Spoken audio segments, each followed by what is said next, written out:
que conocemos las personas que escribimos sobre ITS o trabajamos en ello y tal, pero que al público en general, cuando le dices ITS, primero no entiende que se haya cambiado de ETS, de enfermedad de transmisión sexual, y que es algo que debiéramos de enseñar o de hacer un poco de pedagogía. A ver dónde están los que dicen que no tenemos que enseñar a la gente.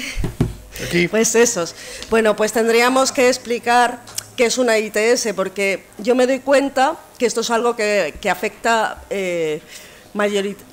afecta muy gravemente a los jóvenes, ¿no? Hay muchos casos entre jóvenes y gente que tiene su formación y tal, tú les dices ITS y no saben lo que son. Yo esto lo comprobé con mi hijo, con sus amigos, con tal. Y resulta que cuando le dices ITS, gente que sabe lo que es un ictus o lo que es una embolia o lo que es tal, resulta le dices ITS y no sabe de qué están hablando. Pero claro, es algo que afecta a muchas personas. Bueno, pues para hablar de esto y entre otras muchas cosas y de esta reflexión, tenemos esta mesa. Esta semana, justo, el Instituto de Salud Carlos III, bueno, el Ministerio, ha presentado un informe de vigilancia epidemiológica en el que da unas cifras elevadísimas de infecciones de transmisión sexual. Entonces, para hablar de este tema y para saber qué se hace, por qué ocurre o qué causas creemos que están detrás de este aumento, qué podemos hacer, cómo podemos informar de ello, tenemos aquí a 4 ponentes que entre Emilio de Benito y yo hemos buscado. Entonces, os voy a presentar. Hemos buscado con muy buen criterio. Por supuesto. Que parece que íbamos a la desesperada. Si nos sobraban candidatos. A la izquierda de Emilio y a mi derecha está Mónica Morán, que es licenciada en Medicina por la Universidad Autónoma de Madrid. Es especialista en Medicina Preventiva y Salud Pública, máster en Salud Pública y en Evaluación de Programas y Políticas Públicas, y trabaja desde hace 15 años en el área de prevención y diagnóstico precoz del VIH y de las ITS, dentro de Salud Pública. A mi izquierda está Hernán Perea, médico especialista en epidemiología, egresado de la Facultad de Ciencias Médicas de la Universidad de Córdoba, en Argentina. En Argentina se ha desempeñado en el Programa Provincial de VIH-Sida, ITS, hepatitis virales y tuberculosis de Córdoba y en Consultorio de Salud Transexual en el Centro de Contención de la Asociación de Travestis, Transgénero y Transexuales de Argentina. Actualmente es técnico de proyectos de salud en la ONG Stop SIDA en Barcelona. A mi izquierda, a la izquierda de Hernán, está Marta Villar, que es psicóloga de la Universidad Autónoma de Barcelona y se especializó en sexología por la Universidad de Almería. Durante 4 años trabajó como redactora y técnica de salud en el grupo de trabajo sobre tratamientos de VIH, GTT-VIH, que es una entidad que trabaja con una entidad social que trabaja sobre temas de VIH e ITS. Desde hace 6 años trabaja como técnica de salud en la entidad comunitaria STOP, anteriormente STOP SIDA, como técnica de salud, acompañando a personas del colectivo LGTBI y con y sin VIH. También ejerce como psicóloga en la cooperativa de psicología feminista Indágora. Y luego a mi derecha está Santiago Fernández Castelao, que es médico especialista en medicina interna y trabaja en enfermedades infecciosas en el Centro Sanitario Sandoval de la Comunidad de Madrid. Además, es portavoz de la SEINC, que es la Sociedad Española de Enfermedades Infecciosas y Microbiología Clínica. Pues si os parece, para empezar, la primera en participar es Mónica Morán, que nos va a contar cómo está la epidemiología. Pues buenos días, muchísimas gracias, felicidades por este estupendo congreso que tenéis, un placer estar aquí, conoceros a todos y todas y compartir un poco este tema desde los diferentes lugares, ¿no? Desde los donde trabajamos.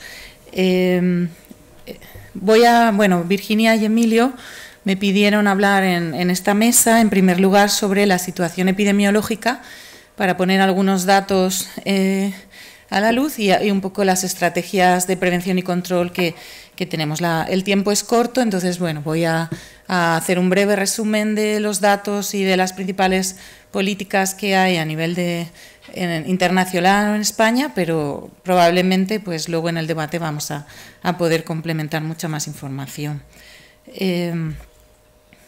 Bueno, en primer lugar, pues según el último informe publicado por ONU-SIDA en relación con el VIH, vemos que el número estimado de adultos y niños que vivían con el VIH en 2023 eran 39,9 millones de personas. Si veis en la diapositiva, tenemos sobredimensionado lo que es el continente africano, con más de 20 millones, 30 millones en la África subsahariana. En segundo lugar estaría Asia y el Pacífico, y más de 2 millones de personas viven con el VIH también en el resto del mundo. Asimismo, pues los últimos datos indican que 1,3 millones de personas contrajeron la infección por el VIH en el año 2023. Entonces, bueno, pues vemos todavía unos datos muy elevados, ¿no?, de cifras. Sí que es verdad que en este tema podemos decir que el VIH en los últimos años, a pesar de estas cifras tan elevadas, pues está en descenso todavía insuficiente, pero mejorando las cifras. Y sí que, perdonadme un momento, que no veo bien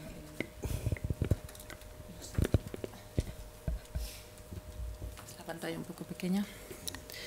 Sí que la última estadística publicada en el año, ahora en 2024, algunos datos más sobre el VIH, pues más de 600.000 personas fallecieron a causa de enfermedades relacionadas con el SIDA en 2023.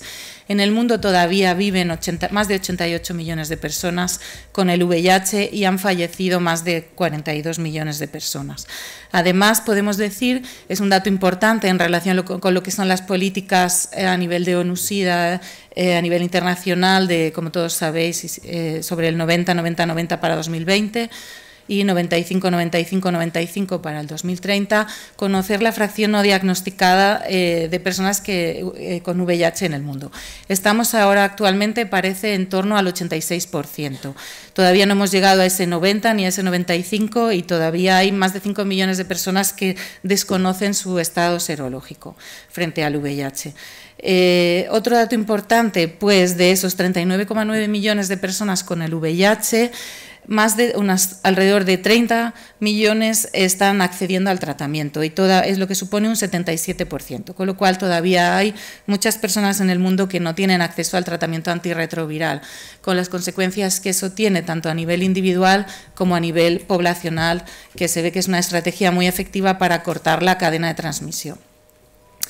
En relación con otras infecciones de transmisión sexual, pues también la última información publicada por OMS nos dicen datos tan alarmantes como que más de 1 millón de personas entre 15 y 49 años contrae una infección de transmisión sexual cada día, de los cuales muchas se pueden curar y muchas no tienen síntomas, son asintomáticas, con lo cual esto es un importante problema a la hora de hacer una detección precoz de las infecciones de transmisión sexual. Las más frecuentes, pues unos 374 millones de personas en esta franja de edad en 2020 contrajeron clamidia, gonorrea, sífilis y tricomoniasis, que sabemos que son enfermedades que tienen tratamiento y se pueden curar. Además, unas 8 millones de adultos contrajeron sífilis, más de 500 millones de personas tuvieron el virus del herpes simple en 2022, más de 1 millón de mujeres embarazadas tuvieron sífilis en 2022, causando complicaciones en 390.000 partos. Y además sabiendo las consecuencias que tienen para la salud las infecciones de transmisión sexual en relación con la salud sexual y reproductiva, la estigmatización que todavía hoy en día existe tanto para el VIH como para las ITS, esterilidad, cáncer, complicaciones del embarazo y además un riesgo aumentado las ITS de infectarse también por el VIH. Otro problema importante, pues la farmacoresistencia, que es un obstáculo importante en algunas infecciones de transmisión sexual, como por ejemplo la gonococia. En relación con el continente europeo, pues tenemos la información que publica periódicamente el CDC europeo, y en relación con el último informe, hablan del año 2022, hablan de que en Europa más de 35.000 personas contrajeron sífilis, diagnósticos de sífilis en este año, con una tasa de incidencia de 8,5 por 100.000, lo que supone un 41% de incremento con respecto a 2018. Así que estas son cifras muy alarmantes. La prevalencia es 8 veces mayor en hombres. La franja de edad más afectada es entre 25 y 34 años y el 74% de los casos se dieron en hombres que tienen sexo con hombres.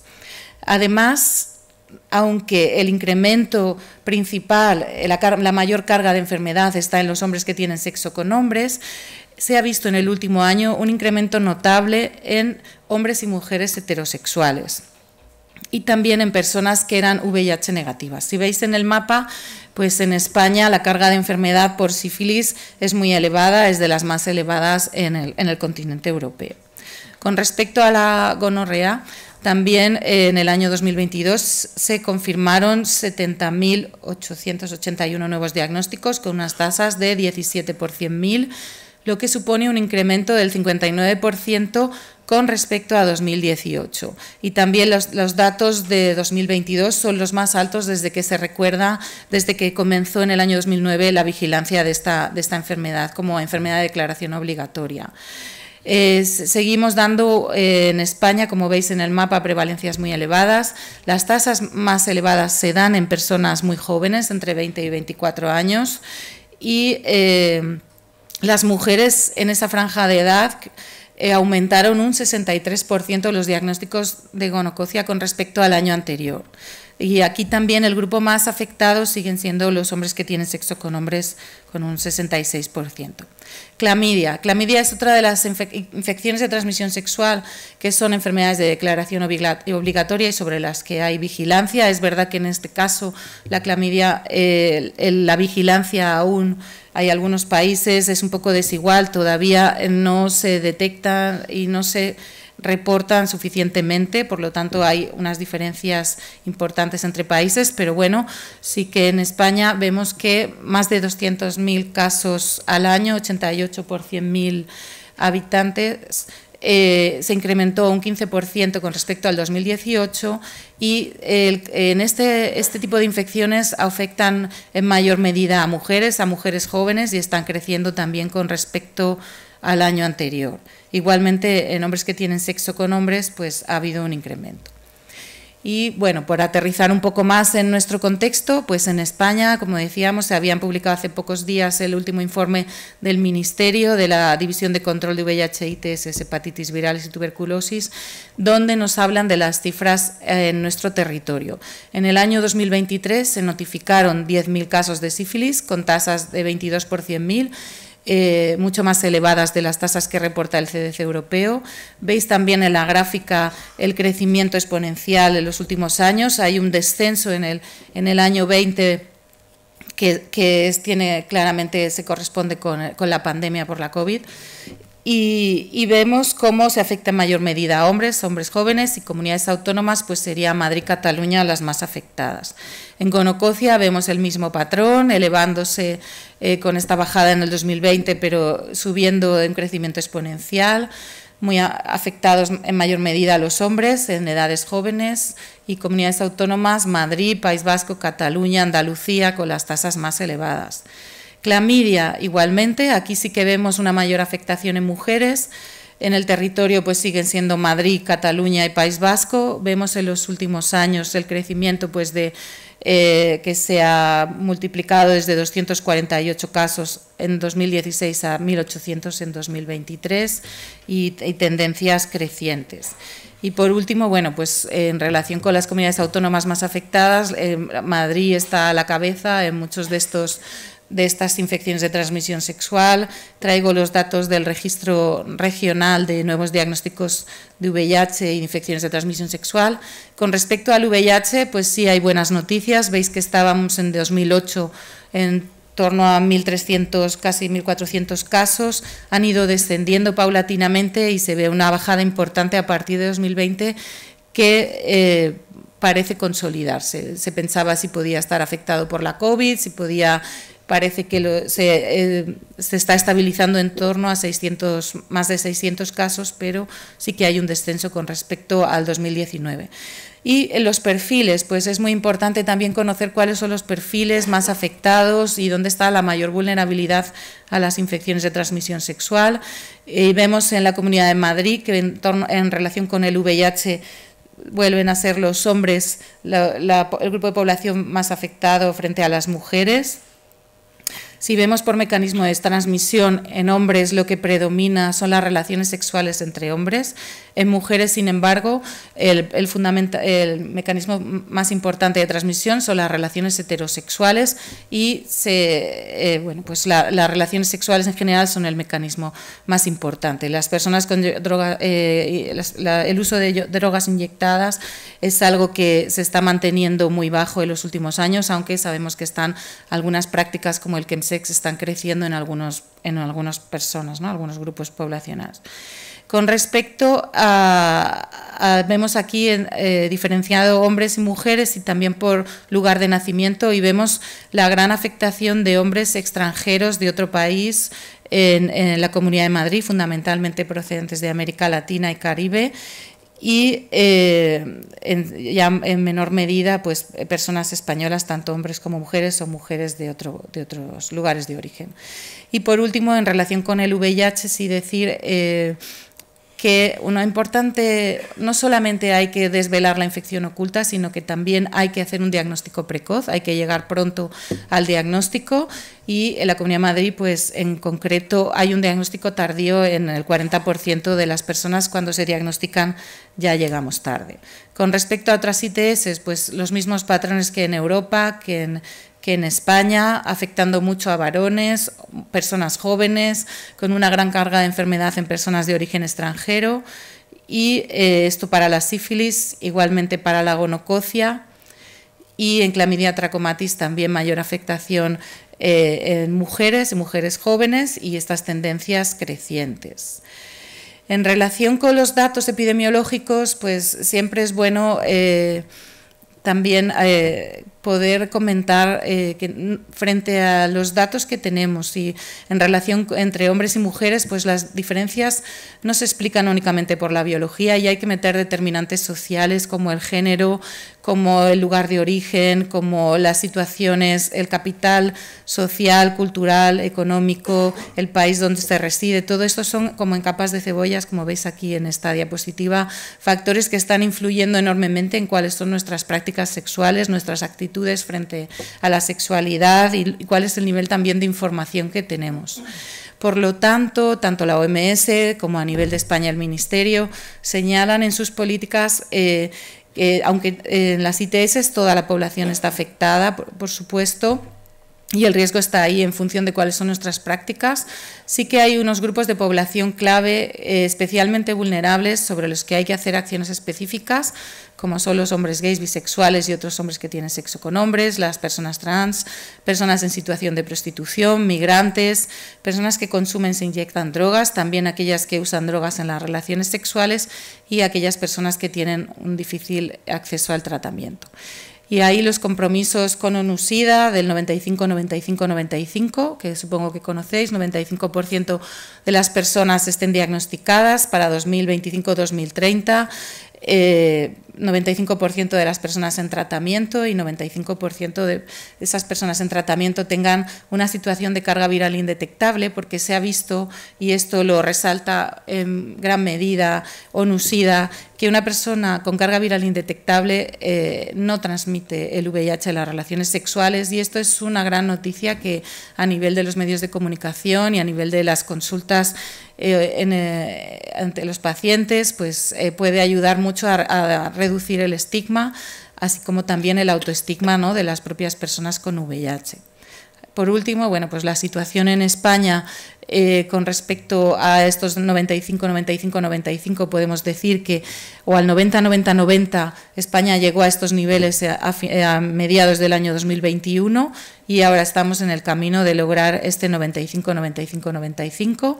Y para ello, ¿cuáles son las principales políticas, planes, etcétera, pues todos los planes, tanto a nivel internacional como a nivel nacional y regional, en todos estos espacios se construyen y se elaboran estos planes de prevención y control completamente alineados con los objetivos de ONU-SIDA y de desarrollo sostenible. Así es el plan del Ministerio de Sanidad, que tiene actualmente vigente entre 2021 y 2030, donde pues hitos importantes, pues el abordaje conjunto de todas las ITS, también el abordaje conjunto de la prevención, el diagnóstico, tratamiento, abordaje de la cronicidad y la calidad de vida, identificación de estos grupos vulnerables con acciones específicas y, muy importante, enfoques de equidad, de derechos humanos, el enfoque de género, de la diversidad sexual. Todos estos componentes, la migración, participación comunitaria, son palabras que tienen detrás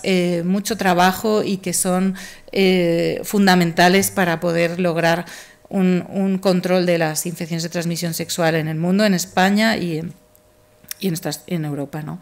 Y la lucha contra el estigma y la discriminación, muy importante también. Ejemplos también de regiones donde cada uno está, en todas las comunidades autónomas hay planes autonómicos para el control de las ITS y el VIH. Una novedad también en la Comunidad de Madrid, la iniciativa para una respuesta coordinada al chemsex, año 2023-2026, está publicado, se está trabajando en ello de manera coordinada, con ONGs, con servicios sanitarios, servicios sociales, etcétera. Y bueno, lo que decíamos, ¿no? Muy importante a la hora de abordar estas políticas, los principios y los valores y cómo pues trabajar por la salud sexual integral, con enfoques de género y diversidad, con la equidad, buscar una atención integral, la importancia de la multidisciplinariedad y la coordinación intersectorial, la participación comunitaria, contar con la comunidad, contar con los pacientes, y las estrategias basadas en la evidencia, calidad e innovación y, muy importante, la evaluación también de todo lo que hacemos. Bueno, yo creo que lo voy a dejar aquí porque estamos, ¿no?, seguramente fuera de tiempo, pero podemos hablar en el debate un poco también de cuáles serían los principales objetivos a llevar a cabo y donde los medios de comunicación pues sois fundamentales en los diferentes lugares y ámbitos donde estáis para, sobre todo, trabajar en la información a la población y poner a la luz, sacar todas estas problemáticas. Y nada, pues muchas gracias y lo dejamos aquí.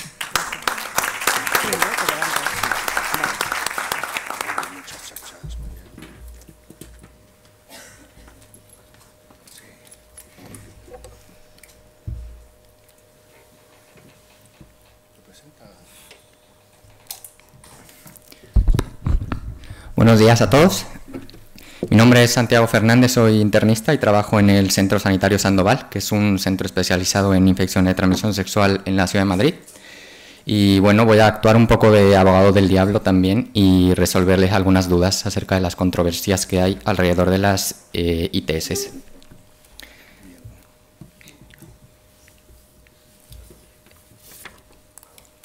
Perdón, gracias.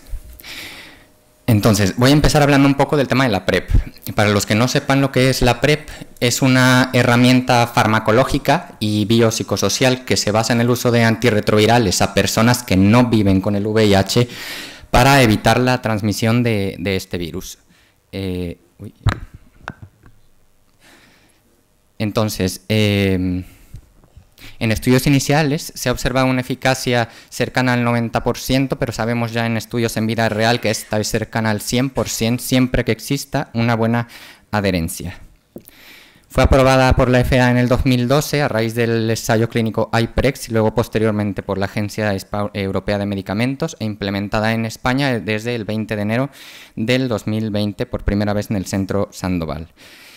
A raíz de la implementación de la PrEP, pero no solamente la implementación de la PrEP, ojo, ha habido un claro descenso en la incidencia de nuevos diagnósticos del VIH, porque esto no solamente se debe a la PrEP, sino también principalmente al aumento de cribado del VIH en la población general y al inicio precoz del tratamiento antirretroviral. Y esto se ha visto en el resto de Europa y también, como nos comentaba anteriormente Mónica, en España, ¿no? Entonces, ¿en quién está indicada la PrEP?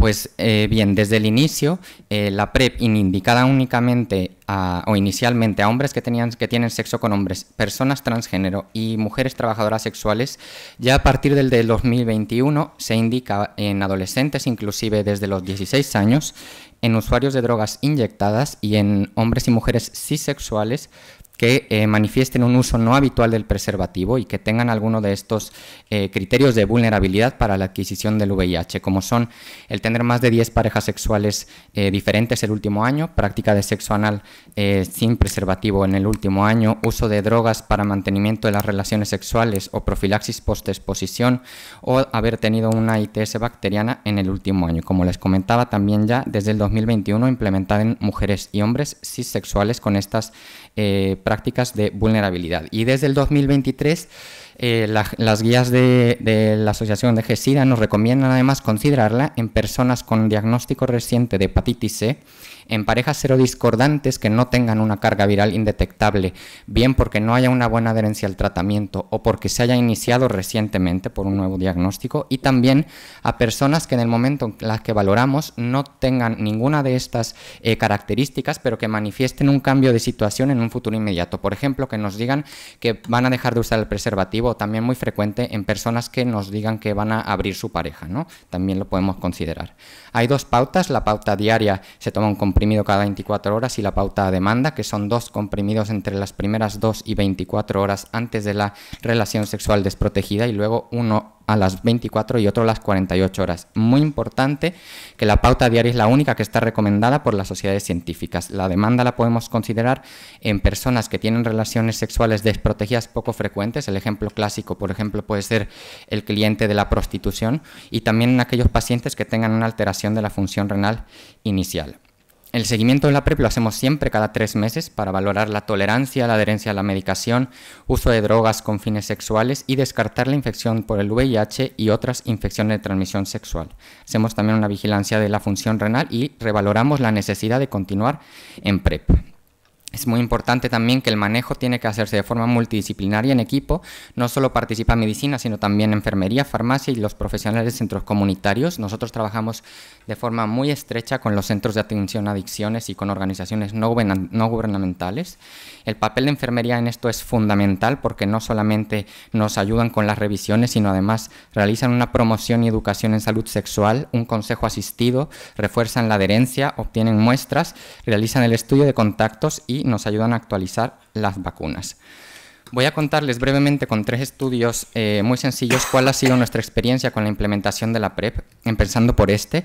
Este es un estudio que publicamos en el 2022, que lo que buscábamos, en resumen, era valorar cuál era el perfil del paciente en PrEP en nuestro centro. Entonces fueron 2 años de seguimiento y lo que encontramos fue que casi el 100% eran hombres que tenían sexo con hombres, con una edad media de 37 años, eran jóvenes, 61% españoles, una tercera parte tenía más de 10 parejas sexuales al mes y manifestaban un uso no constante del preservativo. Además, el 50% había tenido una infección de transmisión sexual bacteriana antes de la visita, y en la primera visita hasta una tercera parte detectamos alguna ITS, sobre todo de localización rectal.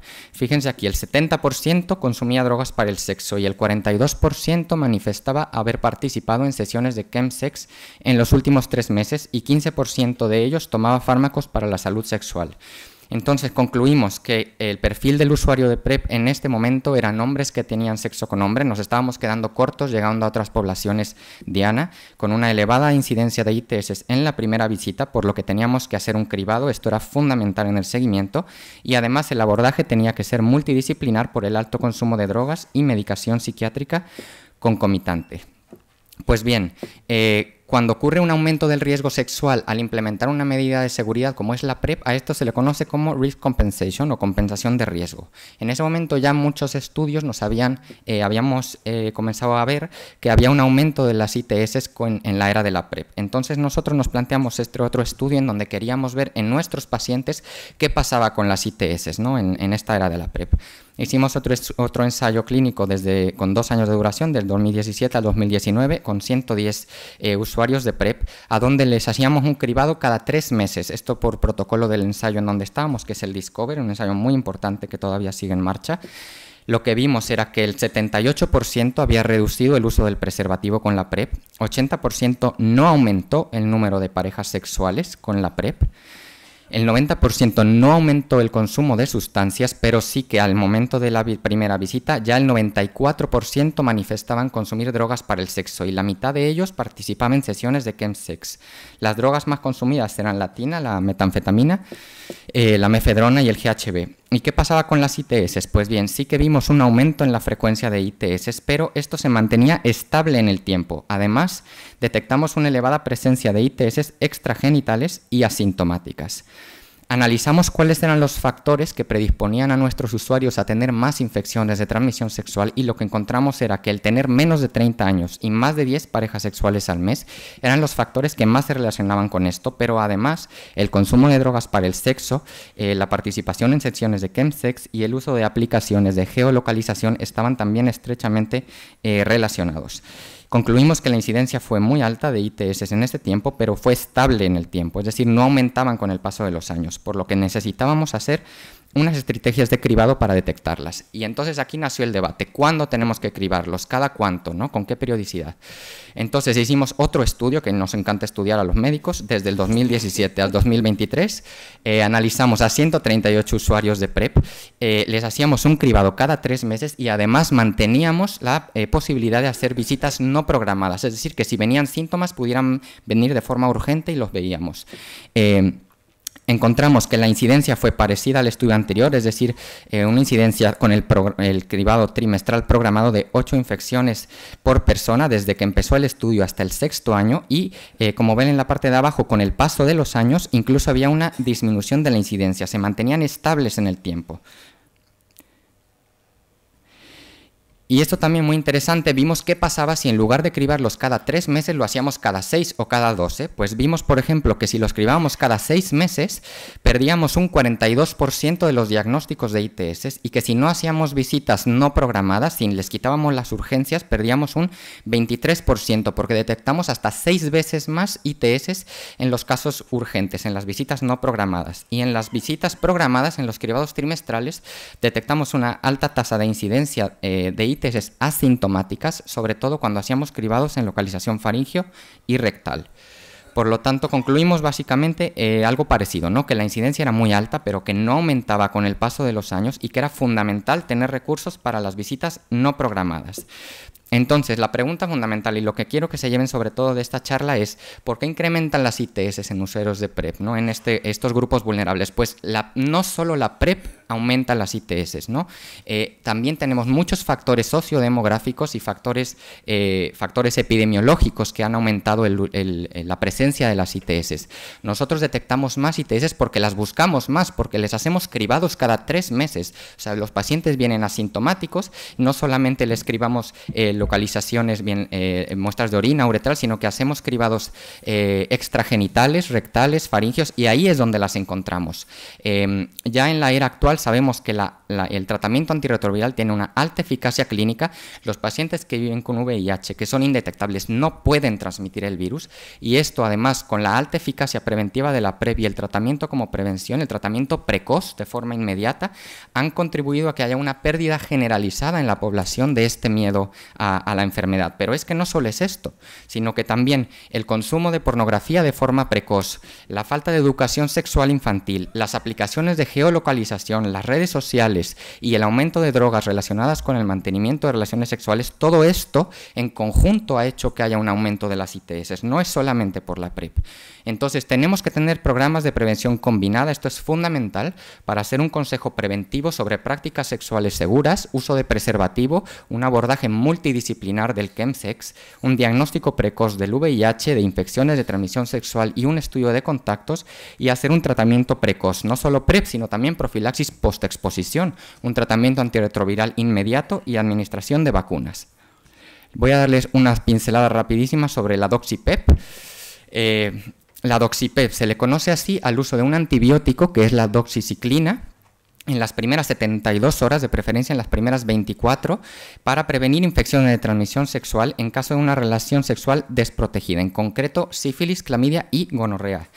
¿Por qué usamos la doxiciclina? Pues porque es un antibiótico que es seguro, bien tolerado, de bajo costo, es activo contra la clamidia, es el tratamiento de primera línea, y también contra la sífilis, y es activo también contra el gonococo, aunque hay casos de resistencia hasta un 10-20% en España. Pero esto no está exento de limitaciones, no es el tratamiento de primera elección ni de la gonorrea ni de la sífilis, no está exento de efectos secundarios, además puede facilitar la aparición de resistencia antimicrobiana, no solo de ITS, sino de otros patógenos comensales que viven con nosotros, como el Staphylococcus aureus. Puede además a nosotros enmascararnos o retrasarnos un diagnóstico de sífilis. Nosotros vemos que los títulos de los anticuerpos en pacientes que han tomado Doxipep de los anticuerpos de la sífilis disminuyen más lentamente y esto nos enmascara el diagnóstico, y además impacta en la microbiota intestinal con aparición de enterobacterias resistentes. El uso de la Doxipep se fundamenta en estos 3 ensayos clínicos, no me voy a meter mucho por falta de tiempo, pero en general lo que quiero que se queden es con la línea de abajo donde pone una disminución de la incidencia de ITS. Como ven, en general hay una disminución tanto de la clamidia como de la sífilis que llega a ser hasta un 80%, incluso hecho también en personas que viven con el VIH con resultados similares, y en menor medida de la gonorrea, pero no está exento de generación de resistencia, sobre todo en el caso de la gonorrea. ¿Y a quién se aconseja? Esto es lo último ya. ¿A quién se aconseja? Desde este año la CDC nos insta a los profesionales sanitarios a aconsejar a hombres gays y bisexuales que tienen sexo con hombres y mujeres transgénero con al menos una ITS bacteriana en el último año, en concreto sífilis, clamidia o gonorrea, sobre los beneficios y riesgos del uso de la Doxipep, siempre dentro de un programa de cribado y valorando la necesidad de continuarla. Importante que no todas las sociedades científicas se han pronunciado a favor, nos hace falta todavía mucha evidencia. Como conclusiones, mensajes que quiero que se lleven a casa. Existe una alta tasa de ITS entre usuarios de PrEP, sí, la PrEP es eficaz siempre que haya una buena adherencia. Sabemos que la edad y el número de parejas sexuales son factores asociados al diagnóstico de ITS. Hay una alta tasa de ITS en localizaciones extragenital y en asintomáticos, por lo tanto tenemos que tener programas de cribado siempre individualizadas en función de las prácticas sexuales. Los programas de prevención combinada son claves y el papel de enfermería, farmacia y profesionales de centros comunitarios coordinado es fundamental.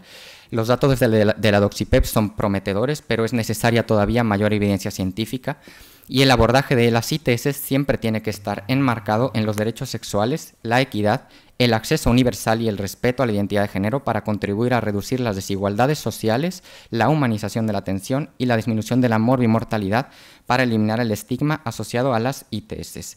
Quería agradecer simplemente al doctor Jorge El Romero y a la doctora Borbis, que trabajan conmigo en el Centro Sandoval, por ayudarme a prepararles esta charla. Muchas gracias.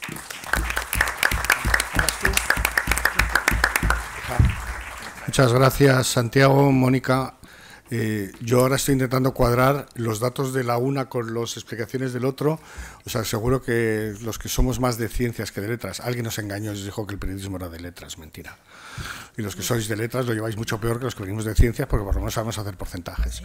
Pero yo ya me estoy preparando para la ronda de preguntas.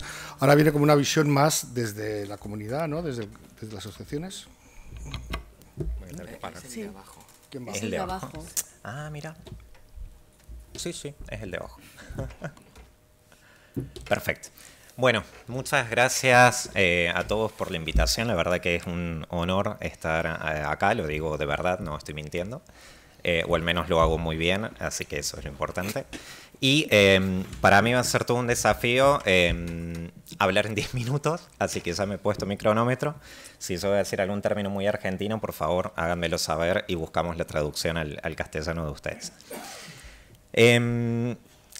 Aquí yo les quiero hablar un poquito de las ITS, pero claro, uno viene desde lejos y ha tenido otro tipo de formaciones y tal, así que primero les quiero decir desde qué perspectiva o desde qué marco les voy a estar hablando de las ITS y de algunas cuestiones. Yo, además de médico epidemiólogo, aquí en Barcelona tengo la posibilidad de estar trabajando en la ONG STOP, una entidad de interés comunitario, la cual, ahí les dejo el QR por si quieren después investigar un poco, ya se quedan con la página web, la cual fue creada en 1986. Imagínense ustedes por qué, ¿no?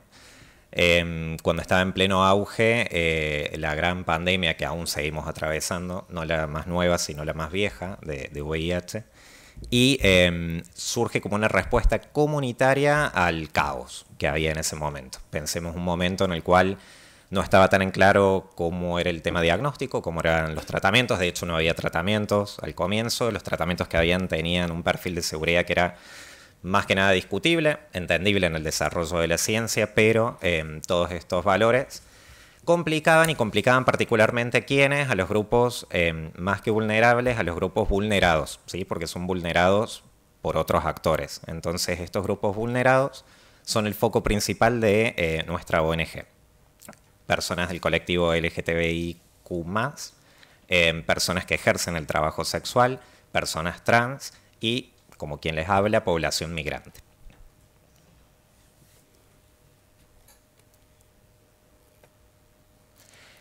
Como bien venimos viendo hasta ahora de manera excelente, tanto con Mónica como con Santiago, este es el contexto que tenemos al día de hoy y esta es la complejidad que implica este contexto. ¿Qué pasa? Ya hemos visto algunas estrategias de prevención. Si queremos datos puntuales de, bueno, pero ¿por qué pasa esto y qué hay que hacer? La realidad es que no lo sabemos ni lo vamos a saber. Todo fenómeno social es complejo y tratar de buscar respuestas simples a problemas complejos, hasta ahora no tengo muchos ejemplos que existan o que funcionen.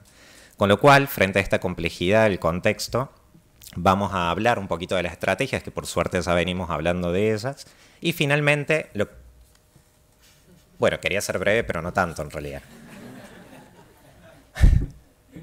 Bien.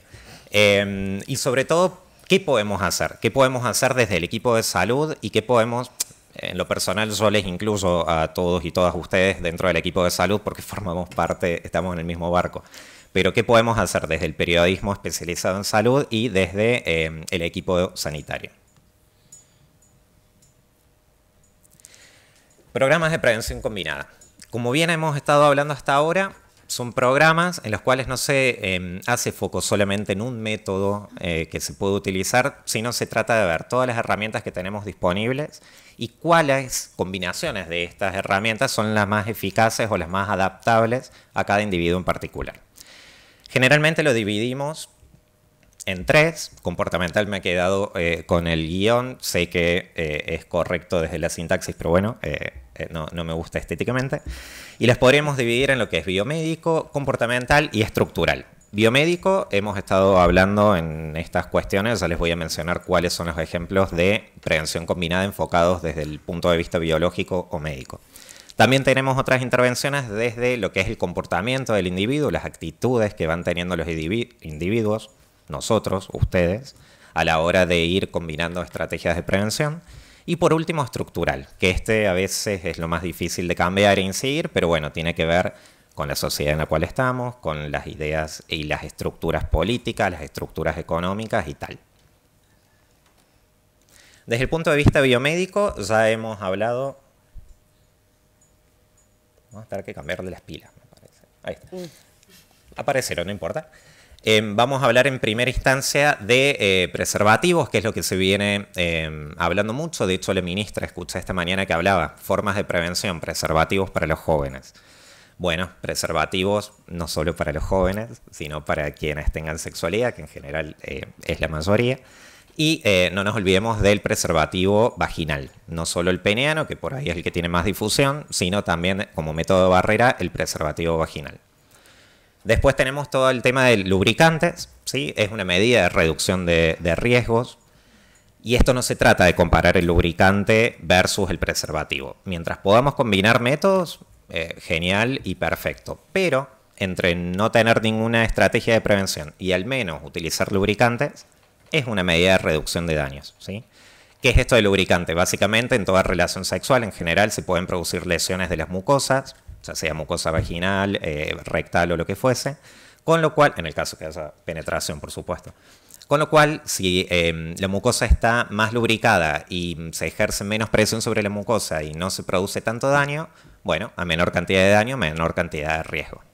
Estas medidas por ahí que suenan tan simples y que a priori uno al principio dice, pero no, a ver, ¿cómo estamos comparando? No. La pensemos todos como herramientas complementarias y no brindar esta información o no tener esta información en la hora de la consulta, de la elaboración de planes de gestión, de la consulta entre pares, como realizamos y tal, hay que tenerla porque a alguien le puede llegar a servir y está muy bien informarla para que la misma persona sea la que pueda elegir. Hemos puesto el feto, o sea que las personas gestantes con los controles de embarazo se pueden detectar ITS, entonces es un excelente momento para poder intervenir, tratar y además evitar que el producto de la gestación llegue a tener algún tipo de infección.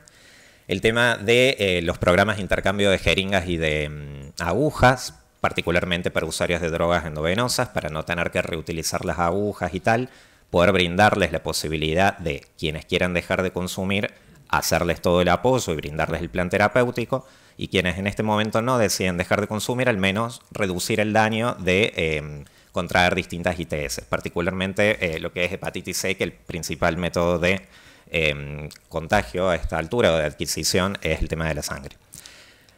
Incrementar las medidas de screening, fundamental. La forma de detectar nuevos casos es aumentando el screening. ¿Y cómo hacemos eso? Reduciendo barreras de acceso. Si yo voy a dar una cita de acá a 3 semanas o 4 semanas para una persona que hoy tiene la duda, y me daría miedo que esa persona de acá 3, 4 semanas, porque se le fue el miedo, porque no quiere o porque la oportunidad perdida que teníamos en ese momento ya no está. Entonces hay que acercar estos métodos. O sea que tenemos la tecnología, tenemos el producto, tenemos el profesional o el equipo que lo haga, bueno, que llegue a aquellos sitios donde tiene que llegar. Muchas veces nos perdemos poblaciones vulneradas porque no las tenemos en cuenta a la hora de diseñar las políticas sanitarias. Soy feliz de que ya mis dos antecesores hayan hablado de la estrategia de I igual a I, de indetectable igual a intransmisible. Ya no les quiero spoilear por qué, pero después les cuento. Y este concepto de que una persona que vive con VIH, pero que está bajo tratamiento antirretroviral y que se encuentra indetectable durante al menos los últimos 6 meses, no puede transmitir el virus a sus parejas sexuales, inclusive sin utilizar preservativo, es cuando yo estudié, que no hace tanto tiempo, no soy tan grande, pero en ese momento no estaba esa información. Hoy en día esta información, que ha sido revolucionaria, particularmente con los ensayos clínicos Partner y algunos otros más, esta información debería o sería muy provechoso que estuviera a disposición de todas las personas, ¿sí? PrEP y PEP, después de escuchar a Santiago no me animo más que mencionarlas, pero claro que son estrategias dentro de lo biomédico que, por lo que nos han mencionado y tal, claro que sí, que tienen evidencias en su aplicación. Y el tema de la vacunación, sabemos vacunación hepatitis A, hepatitis C, viruela M, que es la nueva definición actual de la mal llamada viruela de mono y tal. Todo esto forman parte de lo biomédico y quizás esto estamos un poco más acostumbrados a escucharlo. Ya se ha liado.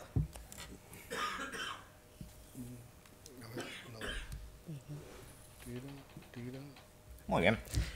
Lo siguiente es el punto de vista comportamental, ¿sí? Es decir, actitudes que toman las personas a la hora de decidir sus herramientas de protección.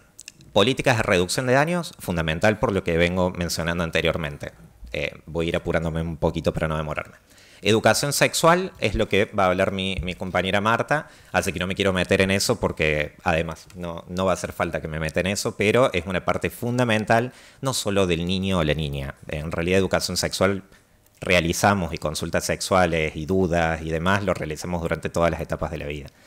El tema del marketing en salud, esto es una imagen, no voy a hacer publicidad de qué festival de Barcelona, pero era una forma de poder empezar a ver, en este caso el preservativo, el condón, incluirlo dentro de las estrategias de prevención. Yo recuerdo cuando era pequeño que en Argentina todavía nos mostraban dibujitos de preservativos para educarnos y cruzábamos la frontera a Brasil y había cada publicidad que, está bien, hoy en día con el tema de cuerpos hegemónicos y tal discutiríamos estas publicidades, pero lograban erotizar la propaganda del preservativo y no con un dibujito infantil, sino con ejemplos muy provechosos y el preservativo. Entonces, ¿qué pasa? La asociación entre, no digo pornografía porque no me quiero meter en eso, pero de las conductas sexuales y de la erotización pegado al tema del condón y el preservativo, fundamental.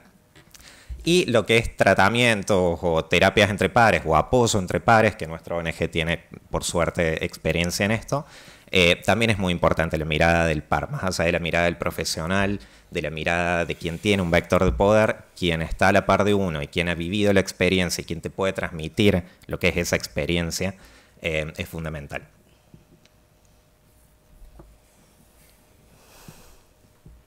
Te estoy haciendo trabajar más, perdón. Lo estructural, el tema de quitarle la criminalización a tener VIH. Nadie contagia porque quiere y, a ver, quitar el dejo este de me has contagiado o te he contagiado y con esos términos, ¿no? No. Voy a hablar un poquito de esto. El tema de pelea de luchas y de leyes en base a los derechos. Hay varios ejemplos de esto, no me quiero detener. El tema de la violencia de género y poder abordar desde una perspectiva de género cualquier problema social, incluido el que estamos tratando. Y el tema del estigma.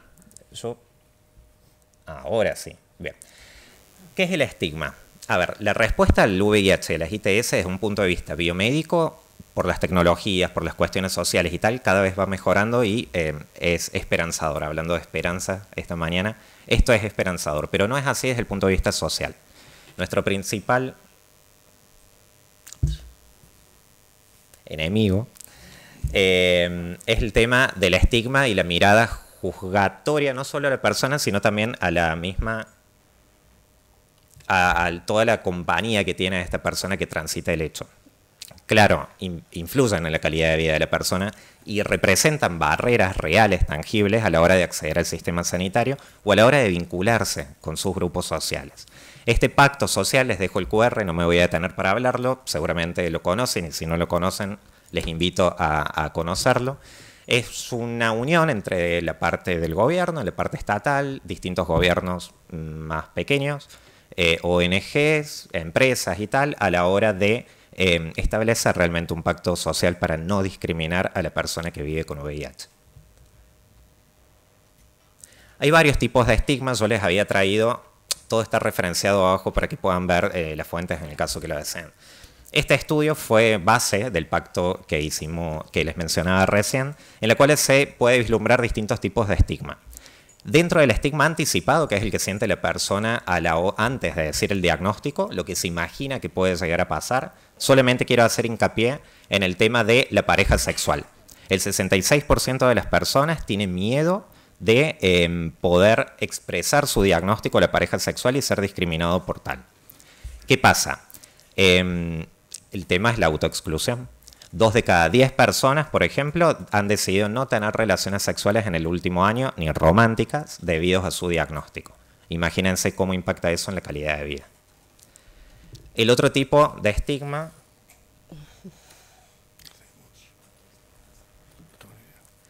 es el estigma vivido realmente, y si se acuerdan del 66% que tuvimos antes, el miedo de expresarle a la pareja sexual que vive con VIH, la mitad, el 32%, realmente, efectivamente ha tenido ese tipo de discriminación por parte de su pareja o sus parejas sexuales y románticas.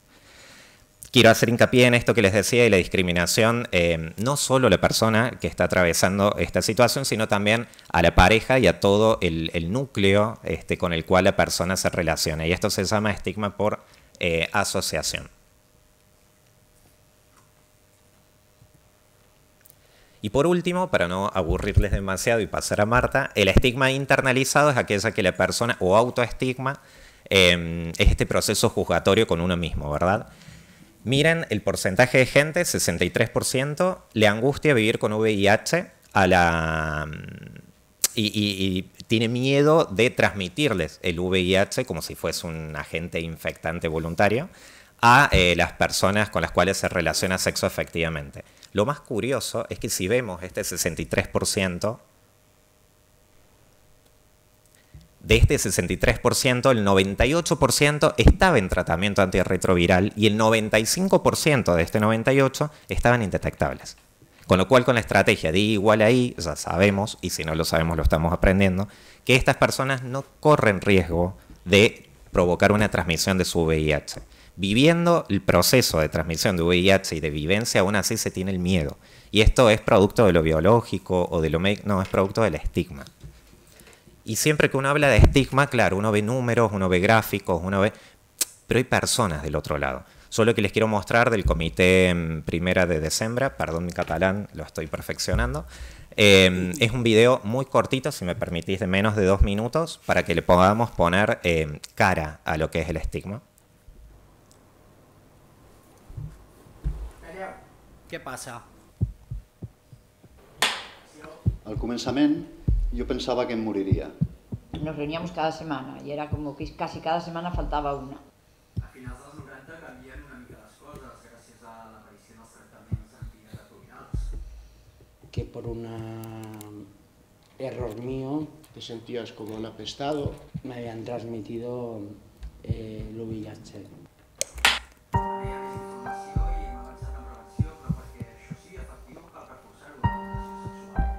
Nadie podía dar la cara porque... Que te coges una baja y te encuentras, cuando vuelves al trabajo, te encuentras, como en mi caso, con un despido ahí metido. El VIH era una enfermedad de putas, yonquis y maricones. Con ese tono, ¿eh? Hem passat de la prevenció a reivindicar els drets, però aquests drets encara no estan garantits. Però la gent no ho entén. Sempre pensa que hem sigut dolents, què hauràs fet, per què t'ha passat. El 2014 es va aprovar el Pacte Social per la no discriminació i contra l'estigma associat al VIH. Hay un poco menos de estigma y Qué discriminación. lástima. Serà maricó. Te lo has buscado. Seguro que és puta. Vergonya, Què vols amb la culpa vida que seva. porta? S'ho ha buscat. Jo, Segur a mi se que lo- no a mi que no em em toqui. Culpa. Jonqui. Ja sé lo que és un pervertido. Portem molts anys fins a arribar on som ara. Encara queda molt per fer, però cal voluntat política i fets, no promeses.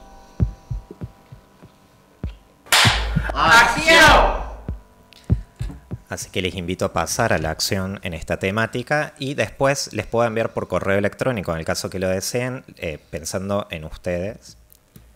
Les he traído también sobre lenguaje accesible y no estigmatizante una guía que hace Cecida sobre cómo puede llegar a ser mejor la comunicación para tener un lenguaje accesible y no hablar de contagios, hablar de transmisión, no hablar de persona cero positiva, porque quizás para nosotros en el lenguaje es igual, pero para esa persona y para esa comunidad no es igual. Y también invitarles a que puedan ver nuestra campaña de lo positivo ser positivo que realizamos desde Stop el año pasado, en el cual se enfoca en no una lucha enguerrida en contra del VIH, que en realidad la realizamos, sino también de poder ver aquellos conceptos positivos que se pueden llegar a traer. Y estas frases, como por ejemplo, he conocido gente maravillosa, me he aceptado más, estoy conociéndome, merezco ser feliz, terminan siendo un mensaje mucho más positivo que quizás algo alarmante. Perdón que me he pasado, pero bueno, el que avisa no traiciona y prometo la próxima vez acortar un poco más el tiempo.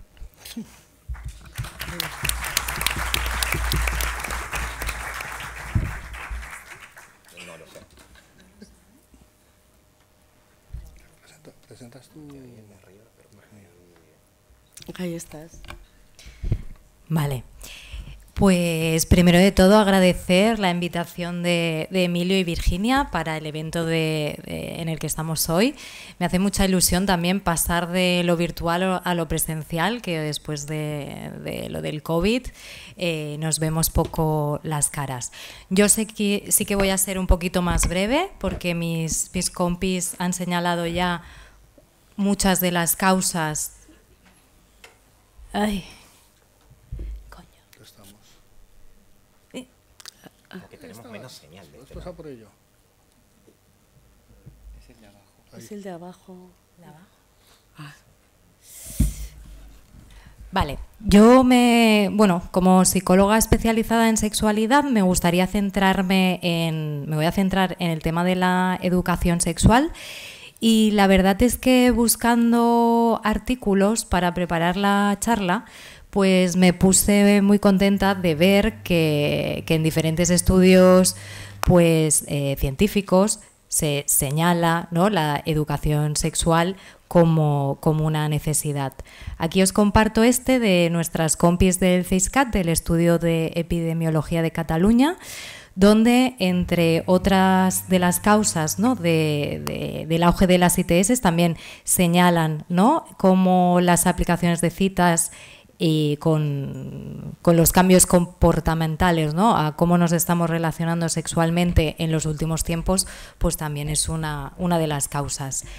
Señala la educación sexual, que ahora iremos allí más en profundidad, y también la falta de inversión en centros de atención a la salud sexual y de atención primaria. En Cataluña, por ejemplo, estamos viendo que esto, no supongo que será generalizado, pero, por ejemplo, este año, en verano, cerraron varias de los centros especializados en ITS por falta de medios económicos.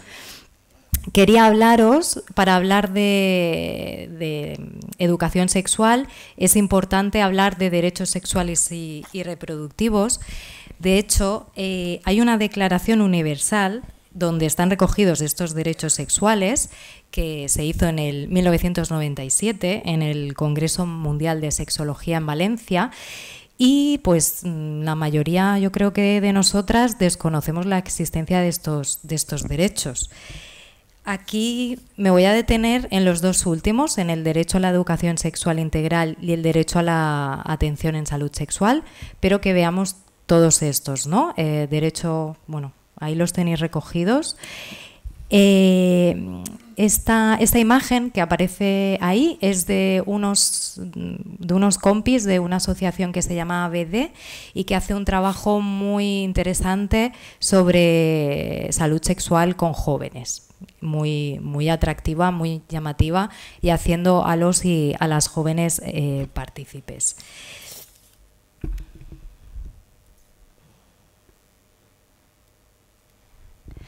Los derechos sexuales y reproductivos, como derechos humanos que son, debemos o deberíamos garantizarlos.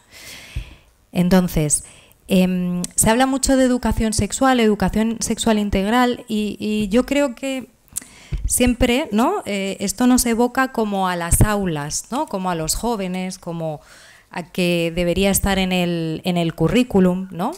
Y estoy totalmente de acuerdo. De hecho, no puede ser, o para mí no puede ser que sea opcional, que en algunos institutos sí, en otros no, se haga de una manera o de otra. Pero para mí va más allá de las aulas, ¿no? Porque pienso, si dotamos a los y las jóvenes de herramientas, ¿no? Para poder hablar sobre su sexualidad, sobre sus deseos, y después van pues a atención primaria, a centros de ITS, con sus padres, madres, con los y las profesoras, y se encuentran, ¿no? Con un muro, con un juicio, pues ahí hemos parado, ¿no? el circuito. Es importante dar información fiable y precisa, o sea, no basada en suposiciones, ¿no? Sino como para mí GTT, que es donde empecé, ¿no? en este ámbito, tiene mogollón de información súper fiable y precisa, ¿no? Siempre buscar fuentes fiables. Muy importante tener en cuenta la perspectiva de género, ¿no? Y la perspectiva LGTBI, porque ¿no? Tenemos que, o al menos desde mi mirada, ¿no? feminista de ver el mundo y de hacer mi trabajo, no podemos seguir replicando el binarismo de género y la cis-heteronormatividad, ¿no? Tenemos que enseñar, ¿no? o mostrar el abanico, y que cada uno, cada una escoja lo que mejor le sienta. Bueno, promover relaciones igualitarias, trabajar. Educación sexual no es solo, ¿no? Enseñar a poner el preservativo, porque si hubiera sido eso, ¿no? Pues quizá ya no habría ITS, ya no habría VIH, pero también se trata, ¿no? de pues educar en consentimiento, en qué quiere decir, ¿no? Especialmente como las mujeres, ¿no? O las personas sociabilizadas como mujeres, tenemos más difícil o mayor dificultad en decir que no, o en pedir lo que deseamos. Luego también, para mí, ¿no? Sería también desgenitalizar un poco la sexualidad, ampliar esa mirada, ¿no? En relación al sexo, que hay más prácticas sexuales y hay más cosas que podemos hacer que pueden dar placer, que no sean coitocentristas o que no estén genitalizadas, y eso también pienso, puede reducir las ITS. Relacionado con la salud sexual, ¿no? Y con esto que os señalaba antes de la actitud de la otra persona, pues, por ejemplo, en consultas de salud o nosotras mismas, ¿no? Cuando recibimos a personas en la ONG, intentamos que sea desde una mirada de counseling, ¿no? Facilitando que la persona tome sus propias decisiones en relación a lo que a esa persona le va bien y necesita, ¿no? Todavía nos seguimos encontrando con esas actitudes paternalistas, juiciosas, moralistas, ¿no? Y evidentemente todas y todas tenemos nuestros valores, nuestras ideas, pero si vamos a acompañar a personas en temas relacionados, bueno, en cualquier tema, ¿no? Pero en salud sexual es importante revisarte qué te pasa a ti, ¿no? Para no transmitir esos mensajes. Eso, no buscar culpables, ¿no? Por ejemplo, a mí a veces con las chicas trans que ejercen trabajo sexual y cuando vamos a hacer las pruebas VIH, sífilis y hepatitis, que es lo que hacemos, a veces me piden como perdón, ¿no? Cuando yo les pregunto pues, si han asumido algún riesgo para hacer valoración y rellenar el Covatest, que es donde registramos los datos, ¿no? Yo les digo, pero a mí no me tienes que pedir perdón. O sea, yo te pregunto para conocerte mejor y para poder ofrecerte ciertas opciones si las necesitas, ¿no? Entonces, cómo esa culpa, ¿no? la llevamos dentro. También la importancia de adaptar los servicios. Por ejemplo, muchas de nuestras usuarias y usuarios son personas migrantes que no tienen padrón, por ejemplo, y eso dificulta la tramitación de la tarjeta sanitaria y, por tanto, impide acceder al sistema de salud. Entonces, servicios a los que se pueda ir sin esa tarjeta de salud, a la par que servicios que faciliten esa tarjeta de salud, obviamente. Luego también pensar en los jóvenes, ¿no? En esa confidencialidad también, en tener horarios flexibles también que permitan pues eso, adaptarlos a la vida. Luego también, así rápidamente, otras estrategias como la autorrecogida de muestras y el autotest, que desde el CISCAT también hemos colaborado en algunos estudios, están mostrando resultados también interesantes para el cribado.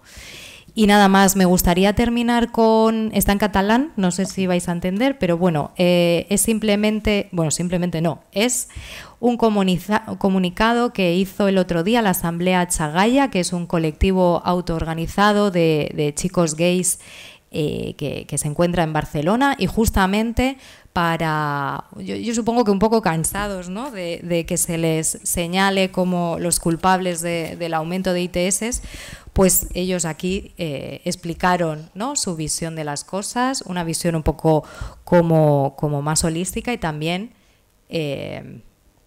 aquí también hacen peticiones, ¿no? De qué se necesitaría para atender la situación. Y ya sin más, respondiendo un poco a la pregunta que se me hacía, ¿no? De por qué a veces no funcionan las campañas de prevención, para mí y para nosotras en STOP siempre ha sido muy importante tener en cuenta a las personas a quien van dirigidas esas campañas, ¿no? A los y las interlocutoras, y que sean esas personas partícipes, ¿no? Del diseño de esas campañas, porque a lo mejor estamos hablando de cosas que no les van a llegar. Y también muy importante cambiar la lógica del miedo, ¿no? a la lógica del autocuidado y de la responsabilidad para con una y con las parejas sexuales. Gracias.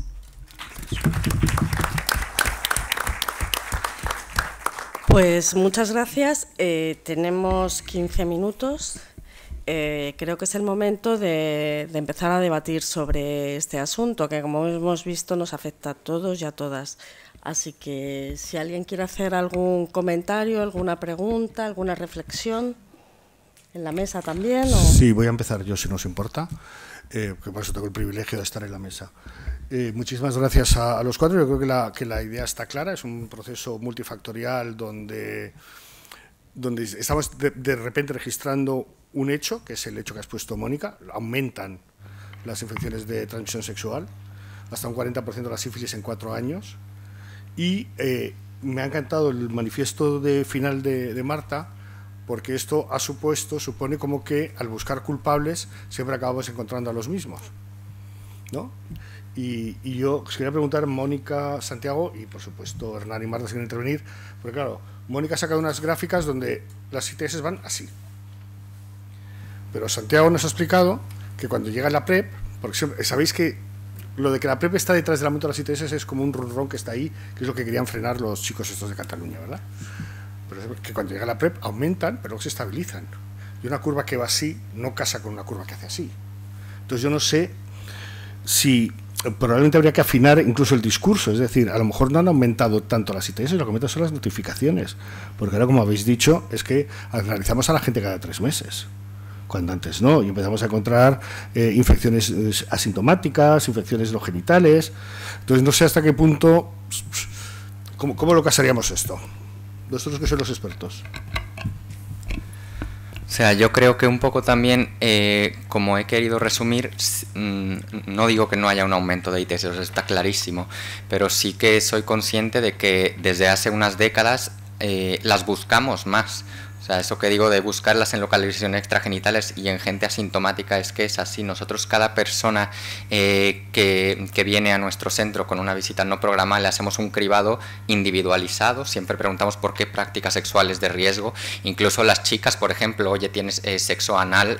Que es una pregunta que mucha gente le da mucho miedo a hacer. Nosotros siempre preguntamos de todo y les cribamos, y es que lo encontramos ahí. Entonces, yo creo que es una realidad que han aumentado, pero también mucho es porque lo diagnosticamos más, sobre todo en grupos que sabemos que son grupos vulnerables como el colectivo, ¿no? Trabajadoras sexuales, usuarios de drogas. Vamos, también ya desde hace unos años en Madrid hay unidades móviles que están accediendo a sitios marginados como Las Cañadas, que están accediendo a migrantes, en donde se ha encontrado una elevada tasa de estas infecciones. Entonces creo que se están también haciendo muchos esfuerzos por encontrarlas más, y yo estoy convencido un poco de eso. No sé, Mónica, si tenga algo más. Bueno, pues nada, gracias por la pregunta. Yo también creo que es un problema muy complejo y que convendría primero no entrar enseguida a analizar los datos desde un punto de vista de estigmatización o culpabilización. Yo creo que al menos en los foros profesionales tenemos que analizar las circunstancias, los factores, yo creo que con no tanta emocionalidad y sí rigor, ¿no? Entonces yo no tengo la solución ni sé las causas, pero sí que entiendo que hay que diferenciar grupos poblacionales y quiénes son. Para eso los datos tampoco nos informan de todo. Yo creo que además de los datos epidemiológicos hay que buscar en la investigación social, cualitativa, también en toda esta experiencia, qué está pasando con cada uno de ellos, ¿no? Entonces yo creo que probablemente los datos en conjunto vemos para dónde van, pero también cuando los vamos separando, pues se pueden ver las tendencias. Entonces, sé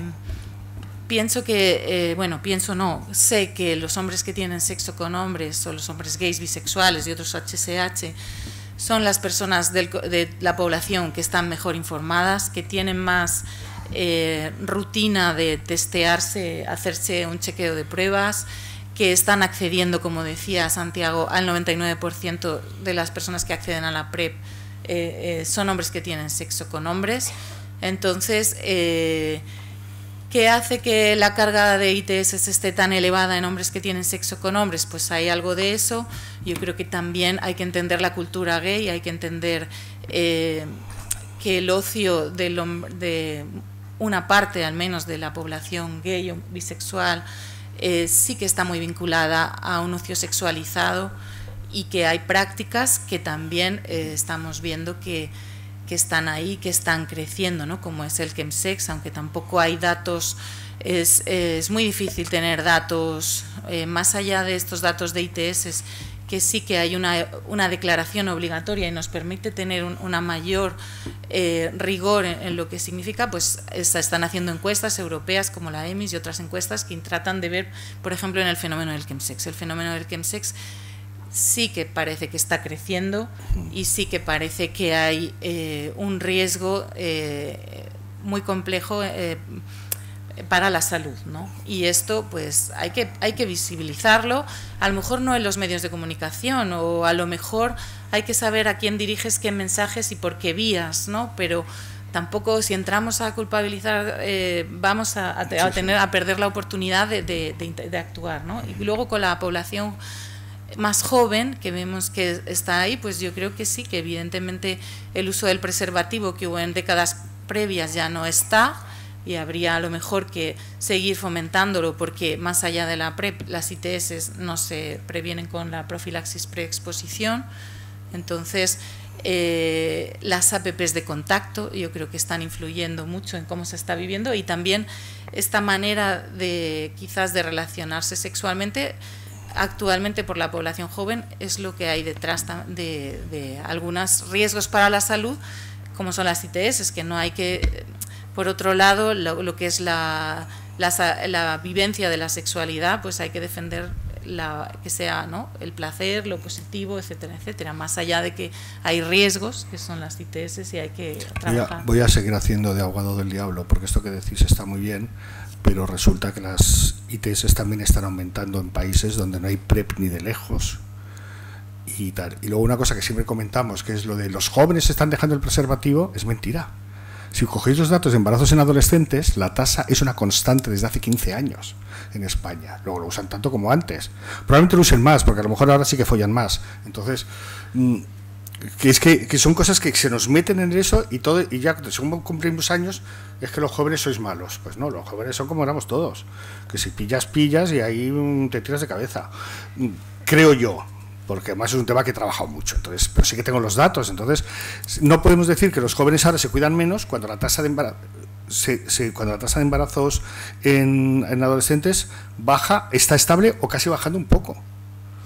Y yo creo que ahí los jóvenes son los que más usan el preservativo, la franja de edad que más usa el preservativo, claro. Con respecto a otras franjas de edad, pero creo que sí que ha habido una pérdida de uso normalizado del preservativo en las relaciones sexuales en general, y que los jóvenes de ahora lo usan menos que los de décadas pasadas, porque el miedo al VIH, pues afortunadamente ha desaparecido bastante, ¿no? Oye, y otra cosa, en los datos que habéis presentado, la PrEP se aprueba en el 2012 a nivel FDA, en España no llega hasta el 2020, por toda que ya había que convencer a los puritanos de que no estábamos diciéndole a la gente follar sin condón, y además, y gracias a todo ese enjuague que se hizo, se pusieron estos controles cada 3 meses, que para tomar la PrEP no hacen falta.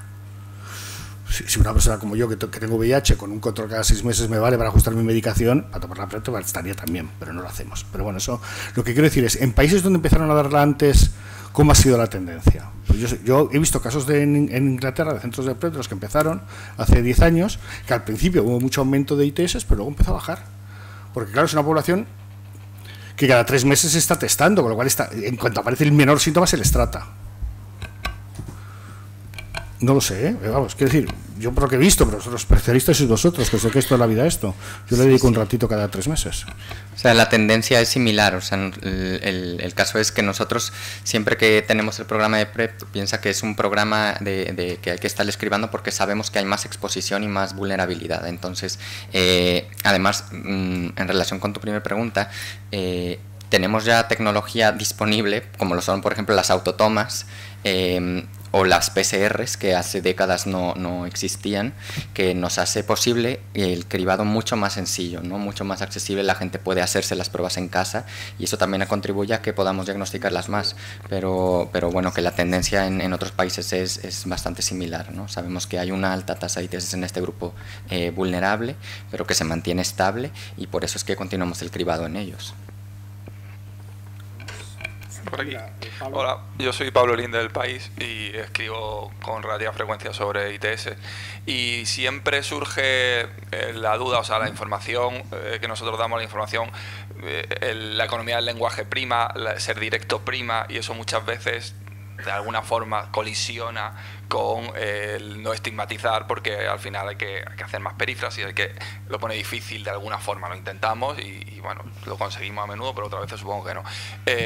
Nosotros cuando informamos de cosas como la MPOX, al final, sin entrar en el debate de si formamos o no, al final la información que nosotros damos tiene que llegar a la gente, a la población, que sepa que ese riesgo está y que tome precauciones en función de grupos de riesgo. Y en concreto con la MPOX, pero sucede con cualquier ITS, había que focalizar mucho en hombres que tenían sexo con hombres, porque era fundamentalmente 90% donde se estaba expandiendo, y hubo allí mucho debate sobre si se estaba estigmatizando, señalando. Entonces quería un poco que cualquiera de vosotros que tenéis posibilidad de contestarme, ¿cómo veis este equilibrio? ¿Cómo creéis que debemos hacerlo para informar y dar mensajes claros y directos sin estigmatizar? Marta y Hernán, que hoy vengo como Ani, sino como Cogam, o sea que además siempre puedo llamar a Pablo y contárselo. Desde la ONG hemos participado en la elaboración de una guía junto a Seisida y tal, otros muchos, por suerte, compañeros y compañeras, en la elaboración de una guía de estilo. Va a salir en el próximo mes, tengo entendido, que es justamente lo que has dicho vos. Parece que hubiéramos coordinado la pregunta. De cómo comunicar, porque, a ver, es todo un desafío y en general nosotras no estamos formadas en comunicación en cuanto a equipo de salud sanitario en general. Entonces nos hace falta el apoyo comunitario y exponer los datos y decir, a ver, el 90% de los diagnósticos de viruela M se está dando en esta población, pero ¿es un grupo de riesgo? No, el concepto de grupo de riesgo ya nos ha quedado un poco flojo. Y hablamos de conductas de riesgo, porque, claro, ¿qué pasa? El tema de grupo de riesgo. Yo, si no soy un hombre que tiene sexo con hombre, me puedo quedar fuera de ese grupo. Y si me quedo fuera de ese grupo, quizás no presto atención a las normativas o a la información que me están brindando. En cambio, si hablamos de conductas de riesgo, ahí ya sí me puede llegar a tocar, y si me toca, ya puedo llegar a prestar atención. Entonces, hay que aguardar a que saquemos la guía. Y bueno, es eso, es el uso del lenguaje, y bueno, esa parte les toca a ustedes, que es difícil. Por cierto, ya que ha salido el tema, la viruela M no es una infección de transmisión sexual. Pero bueno. Iba a decir lo mismo. Es de contacto. Es sexualmente transmisible, pero no es una infección de transmisión sexual. Claro, pero cada es vez decir, más que si abrazas a tu madre se lo puedes pegar, aunque no te acuestes con ella. Sí, pero se ha transmitido sobre todo a través de contacto sexual. O sea, que a nivel informativo yo creo que es parecido, ¿no? Bueno, ¿sabes? El brote aquel que hubo en el carnaval de Cádiz, pues probablemente era por el puro roce. Te quiero mucho, hace mucho calor, me he quitado la camiseta y como vamos así apiñados nos frotamos. Pero no... Quiero decir, que no está definida como una infección de transmisión sexual porque se transmite por el contacto y ya no se puede transmitir por objetos, por vómites, con lo cual no entra esa categoría, pero bueno, eso es un tema al margen del debate de la mesa. ¿Alguna pregunta más? Yo quería preguntaros a todos, ¿se curan todas las ITS? Pues no todas las ITS se curan. Tenemos tratamiento para la gran mayoría, afortunadamente, de las ITS, pero no todas se curan. La gran mayoría se controlan, las que no tienen cura. Por ejemplo, está el ejemplo del VIH, ¿no? Todavía no tenemos cura para esta enfermedad, pero se controla. La hepatitis B también es otra. El herpes, no tenemos cura todavía para estas enfermedades, pero sí que tenemos un arsenal maravilloso de medicamentos para controlarlas.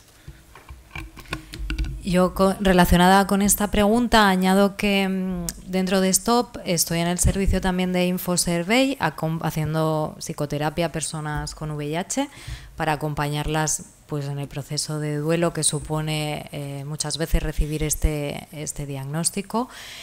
Entonces, el VIH se controla, pero es muy importante seguir invirtiendo esfuerzos de energía en tratar la salud emocional de las personas con VIH, porque esto sí que no se controla a lo mejor también. ¿Alguna pregunta más? Sí, hola, buen día. Sí. Muchas gracias por lo que habéis propuesto y la información. Estaría bien, creo, desde Sanidad, hacernos llegar a los informadores sus recursos en cada comunidad. Veo que tienen distintos nombres, los recursos para la detección, el tratamiento de las ITS y el VIH-Sida.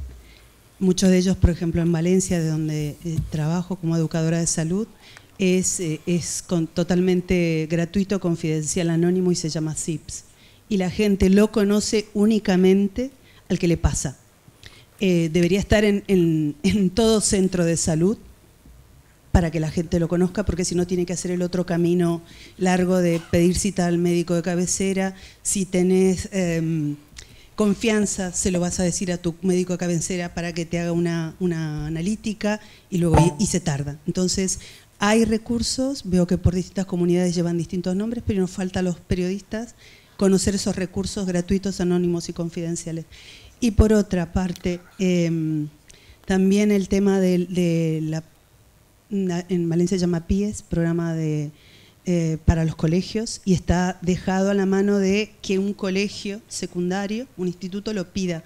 El que no lo pide no llega, ¿no? Entonces también ese programa de prevención que falta desde Sanidad y que debería ser transversal, no solamente creo los 1 de diciembre. Hay muchas oportunidades, lugares donde se pueden hacer esos programas, por ejemplo, al verano. Sí. Y no solamente los jóvenes, la gente mayor también peca de a mí no me va a pasar nada. Gracias. Entonces, por favor, dar a conocer esos recursos. Voy a decir una cosita porque, bueno, me emociona que vengas de Valencia, porque justamente en Valencia hay unas entidades que trabajan en el ámbito del VIH y las ITS bestial, ¿no? Como el Comité Antisida de Valencia, como Abacos, Calsicova. Sí, eso, y Calsicova. Yo siempre además está CESIDA tiene un poco recogidas las entidades en su página web, las generalistas y luego más vinculadas al colectivo LGTBI se pueden encontrar en la FELGTB como las entidades federadas y bueno, muy importante recurrir siempre a las entidades, ¿no?, comunitarias que muchas veces conocen más recursos que a lo mejor los mismos centros de salud. Pero yo tengo la sensación, además, de que las personas que tienen dudas sobre si tienen una ITS o VIH, enseguida encuentran el sitio, porque hoy día te pones en Google y buscas prueba rápida del VIH y te salen todas las organizaciones. No es tan complicado, quiero decir. Hacer una guía de esas, se puede tener links, pero habría que estar actualizando continuamente, porque somos asociaciones sin ánimo de lucro, con lo cual unas aparecen y otras desaparecen, porque nos quedamos sin dinero. Y entonces eso es más complicado. Pero bueno, que tienes razón que mientras más disponible esté, mejor. No, pero te digo que para tu interés o por si te interesa el tema, que es muy fácil encontrar. No, claro. Estamos en todas de hecho, en Valencia se hacen reuniones con los periodistas que nos convocan y está muy bien. Asociaciones como esta, CESIDA, Abacos, nos dicen dónde están también los recursos, claro, además del sistema sanitario. Eso está bien para tener muchos más lugares donde acudir a la hora de chequear nuestra información. Pero la crítica constructiva, ya que hay una mesa de médicos y personal sanitario, es dar más difusión de esos recursos que tienen a los informadores para que puedan llegar. Entonces, lo conoces, pero si te pasa la situación o la familia que le pasa o al chico que le pasa, hasta que no te pasa no lo conoces. Claro, pero eso pasa con todas las enfermedades. Pues porque hay que invertir en prevención. Yo tengo una maldad, pero la quería dejar para el final. El final es ya. El final es ya. Estoy deseando ver esa guía, en la que no he participado, por cierto, y hablaré con CESIDA. Esas guías suelen ser un desastre. Y os voy a contar mi caso personal. En el año 92, yo me convertí en maricona sidosa. Bien.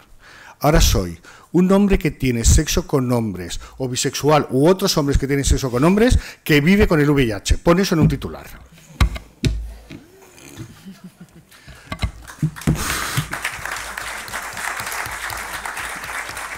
Tú, pues, Fernando, ¿no? Yo quería daros las gracias a los ponentes, gracias por la atención prestada y que, mira, a mí se me ha ocurrido, quería hacer un resumen de lo que habíamos dicho, pero claro, esto es muy amplio y no puede ser. Entonces he pensado en decir, igual que las nubes estas de hashtag, ¿no?, de palabras que hemos dicho. Y yo creo que deberíamos de hablar de equidad, derechos sexuales y reproductivos, educación afectivo-sexual, vulnerabilidad, estigma, tratamientos para todos, PrEP, PEP, y eso sería un poco el resumen, ¿no?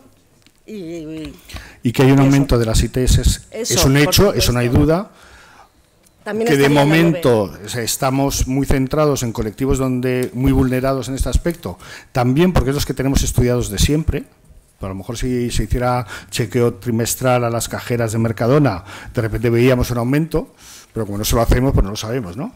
Y que por eso, que en la mesa anterior salió, y probablemente salga en el periodismo después, que los datos están muy bien, pero solo los datos no van a ningún lado. Si tú sales de aquí titulando, las ITS aumentan, la visibilidad aumenta un 41%, empujadas por los hombres que tienen sexo con hombres, son datos, pero es mentira.